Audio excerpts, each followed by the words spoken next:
Spirituality is a prized commodity. The media tell us to respect spiritual souls and their apparently deep insights. Spiritual self-help guides do a roaring trade in the material world, outnumbering science books by 3 to 1. But what does spirituality actually mean? So please take your seat and please come slowly and gently so that we can start the proceeding without losing time. So could you please...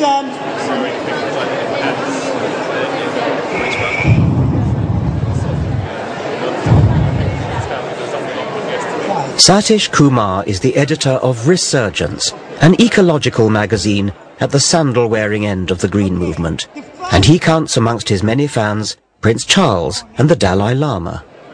I represent the entire history of evolution. I was present in the beginning, the first Big Bang, and I'll be here for billions of years to come. But isn't Satish's spirituality just about imposing yet another superstitious false positive? The world is made of two elements. One element is visible element. The other aspect of creation is invisible dimension, things we cannot see. So what is that element which is invisible? I call it spiritual. When you go in a room, you say there is a good feeling here. There's a spirit of the room. Well, now you've changed to something rather different. The spirit is a very big and very holistic and very inclusive word. It is not defined in a one particular way. So when you go in a room, you can say the tree has a spirit. A rock has a spirit. It's a living rock for me. Nature without spirit cannot exist. Like a tree cannot exist without the sunlight, it cannot exist without rain, it cannot exist without soil, also it cannot exist without the tree-ness. The tree-ness is the spiritual quality. Or the rockness. Or the rockness. When you talk about the rockness or the quality of a rock, I can see as a scientist a rock has hardness and things like that, but I think that's not quite what you mean. It sounds as though what you do mean is something imposed by the human observer. A rock is atoms. But there is a rock quality in the rock.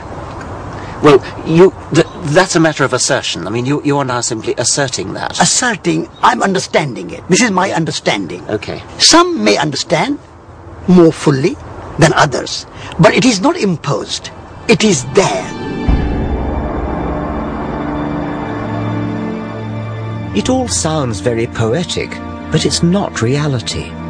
Like priests, mullahs and rabbis, New Age mystics ceaselessly attempt to fill gaps in human understanding with fabricated meaning. Science and rationality are often accused of having a cold, bleak outlook. But why is it bleak to face up to the evidence of what we know?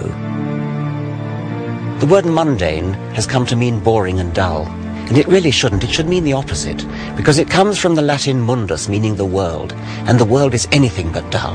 The world is wonderful. There's real poetry in the real world. Science is the poetry of reality. And yet today, science is under attack. Next, I want to look at the dangers that poses. Why do I have to trust, the GP? Why do I have to trust the Royal Society? I think you're so close to being right, but yet you're damn wrong.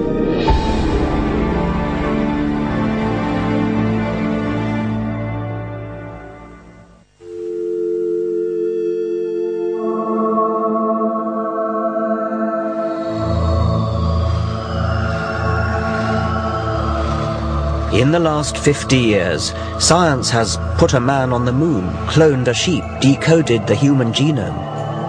And yet, sadly, the white heat of the 1960s seems to be treated as a white elephant today. What colour do you see, guys? In the thing, it looks multicolored. Okay, it's blue, yellow and... That's it. A prejudice against science is evident in schools. Physics A-levels have halved in the last 25 years, chemistry fallen by more than a third. University departments are closing all around the country. Not first. And last but not least... This is a betrayal of the Enlightenment. The fundamental problem, I think, lies with the fashion throughout our educational system to teach students to value private feeling more highly than evidence-based reason.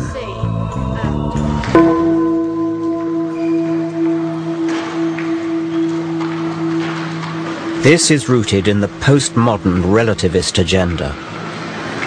For relativists, scientific truth is just a patriarchal Western orthodoxy that, like the old Roman Catholic Church, stands in the way of other equally valid outlooks on the world.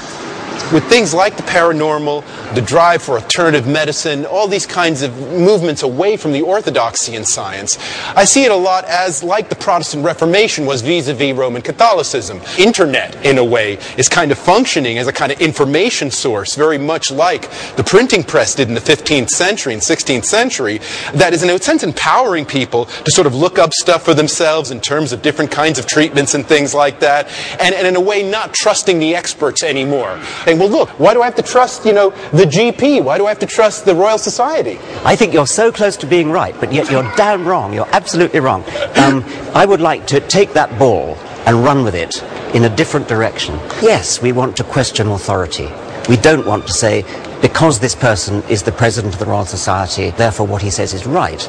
We've got to go back to the evidence and find out what is actually true. The problem is, of course, people may look at the same evidence and then reach a somewhat different conclusion from what the head of the Royal Society reached. And so they'll say, well, look, I looked at the evidence too, and I'm not persuaded by this. That's where you start getting a kind of an opening up of science.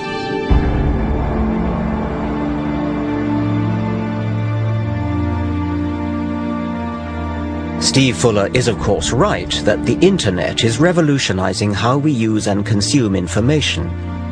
But the impersonal algorithms of internet search engines do not weed out robust evidence from unsourced, uncorroborated assertion. Wikipedia World presents both great opportunity and huge danger. Paranoid conspiracy theories circulate unchallenged. Sometimes they're relatively harmless, like the rumor that NASA faked the moon landings, which is a bit of a joke because the evidence for going to the moon is so strong. But how about the malicious and utterly unfounded rumor that 4,000 Jews were tipped off by Israeli agents not to go to work in the World Trade Center on 9/11?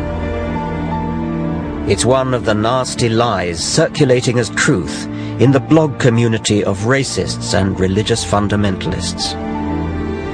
Now such people can find each other anywhere in the world instantly, whipping up scares and reinforcing their paranoia and delusions. As evidence is devalued, even medical progress has become a target. Her lungs had gone into spasms, she was vomiting. Hundreds of families blame the MMR vaccines for autism, brain damage and meningitis. When one report, now widely discredited, wrongly linked MMR vaccine with autism, an innuendo circulated that the establishment was conspiring to risk our children's health. It led to hundreds of thousands of parents failing to protect their offspring from the threat of measles, a serious disease that, in Afghanistan, kills 35,000 people a year. This is the world of private hunches and no respect for evidence. Reason has built the modern world. It is a precious but also a fragile thing, which can be corroded by apparently harmless irrationality. We must favor verifiable evidence over private feeling. Otherwise, we leave ourselves vulnerable to those who would obscure the truth.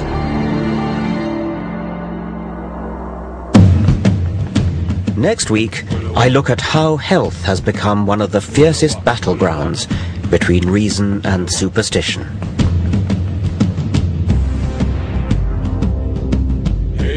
Starting next on E4, a telling word association test for the Big Brother housemates. And More 4 is getting to the heart of Britain's childhood obesity problem in Supersized Kids. Film 4 is showing Pitch Black, the cult sci-fi movie that shot Vin Diesel to fame. Here on 4, how far have 3 children who came to Britain 2 years ago embraced their new home?